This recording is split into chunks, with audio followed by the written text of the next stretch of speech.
Hello everyone! Shoutout po sa inyo lahat dyan. So for today's video po is ipapakita ko sa inyo ang aking small business.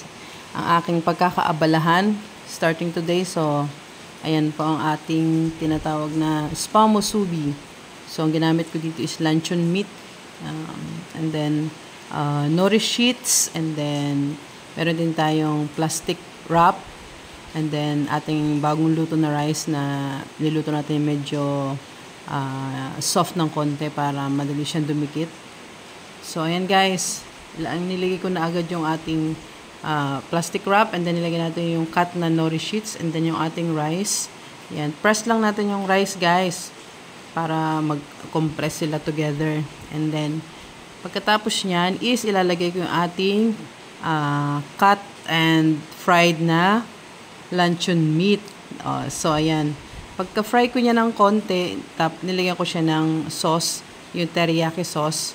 So, para manuot yung lasa, pinakuluan ko siya ng konti. And then, after that, yan na guys, napakasimple lang ng ating spam musubi. So, yan. Nilagyan ko rin siya ng konting sauce para medyo naman hindi totally dry. And then, after that, yung ating nori sheet, ilagay na natin doon sa top. Ayan. So, ayan. Make sure guys na naka-gloves yung ating isang kamay na ginagamit sa paghahawak ng food. Ayan. So, isang kamay ko lang yung naka-gloves para lang hindi para naman for ano bang tawag doon?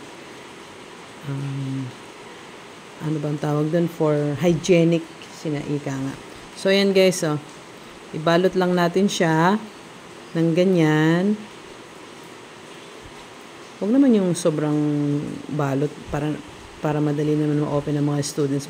Bali budget meal lang po ito para sa mga estudyante. It costs 20 pesos pero kung may cheese, 25 pesos. So yan guys, napakasimple, napakamura ng ating spam musubi. So yung pinakang dalawang dulo, yan, ilak natin siya doon. Ayan guys. So, ayan na ang outcome ng ating spam musubi. Ayan. So, 3:30 pa lang nag-umpisa na akong gumising at nagluto ng kanin. And then, ayan yung mga nauna kong ginawa. So, ayan guys. Flex ko lang sa inyo ang aking small business na pinagkakabalahan habang ako ay nandito sa Pilipinas. So, thank you so much everyone sa inyong support and see you again sa aking mga next vlogs.